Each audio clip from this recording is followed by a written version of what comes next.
going to show you today how quickly and easy it is to drain down with floe. First thing we do is go outside to our caravan, turn a stopcock. Now this stopcock's already off. Obviously due to the time of year I keep it off just as a precaution, but if it's on you just turn it to the right until it goes no further. That's the stopcock off for now. Now to the part of dealing with the actual boiler actually in the cupboard. Now if you've got a combi boiler, which is a central heating boiler, if it's Ideal or Logic, or Morco rather, basically turn all dials to the left. This will turn the boiler off. Now if you've basically only got one plug, unplug the boiler and plug the floe in. But as you can see on this fan, we've only got the one plug that's wired directly into the boiler from a fuse spur. So just use an extension lead straight across. We now go down to the machine.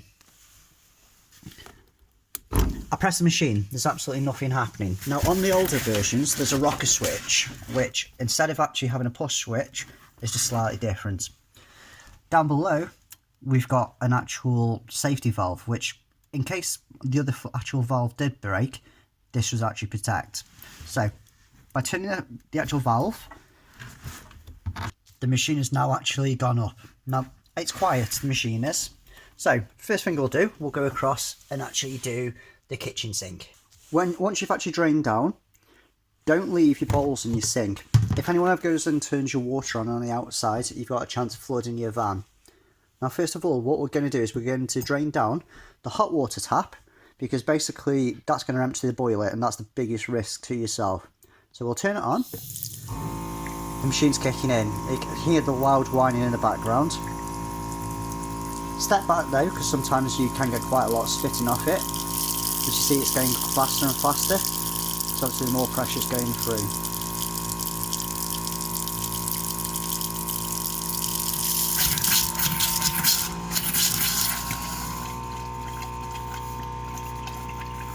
So it's now bubbling, but only little bits coming out.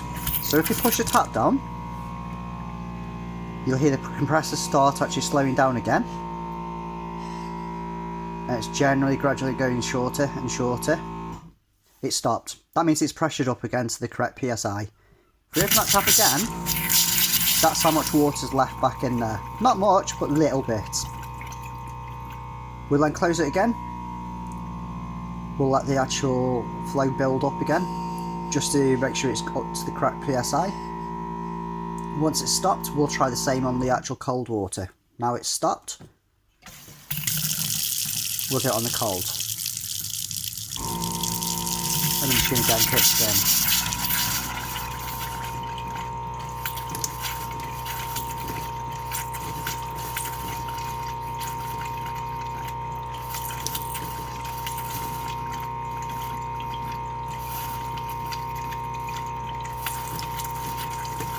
Now onto the shower. Now virtually everyone's actual shower has got the V100 or a very similar variety of it. Now what I recommend you do is to actually unscrew the shower.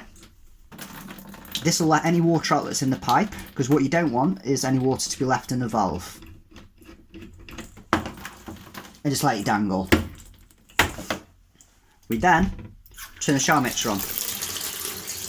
Now just consider, we've already done the taps, how much water is actually left in that. Now if you didn't do it with a compressor, basically this will all be stuck behind your shower.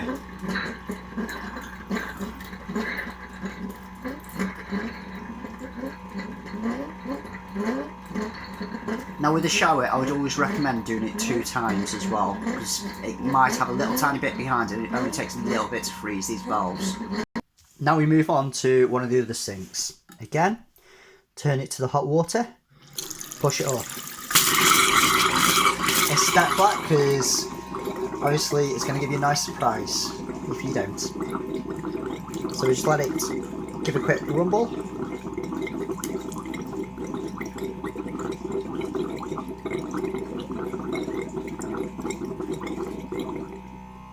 And we'll turn it back to the centre. We'll let the machine build up again on the mixer. As you can hear in the background, it's rumbling a bit away. So just quickly wait for that to do. It might take longer the more outlets you've got, but also the further it will actually down the system is, the longer it'll take as well. Now the machine's stopped, so what we'll do is turn it on to the cold. But notice how much water, even as we've drained down, is actually still remaining. Still quite a bit. Imagine if this was still left in your system, you wouldn't be able to.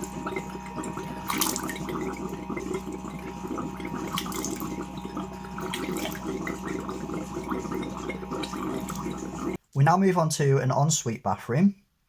So the exact same again. Now if you notice, nothing really came out of that. That's because all the other system has actually got most of the water in, and plus this is a hot, so the boiler's empty. We'll wait for it to pressurise back up.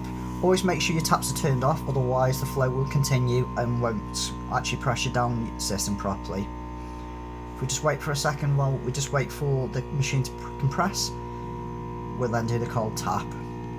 Now the system's all compressed up, we'll do it again on the cold. Just stand back because you know you're going to get a bath.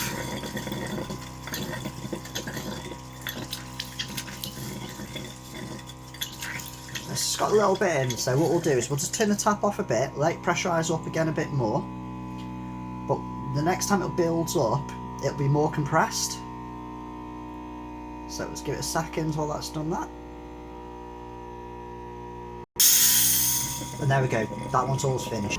Now this particular van has actually got a built-in dishwasher. Well, not built-in, it's freestanding, but obviously it does have a dishwasher in it.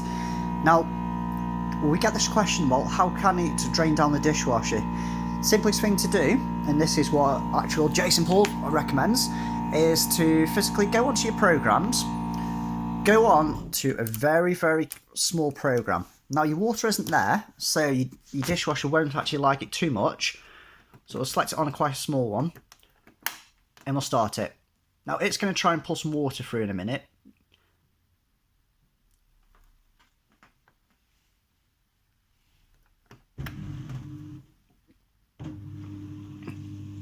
Now if you can hear a tiny bit of water,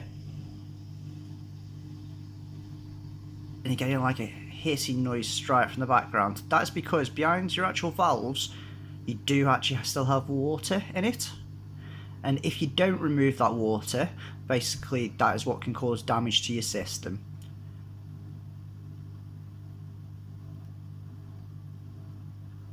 So wait for it to pull it through.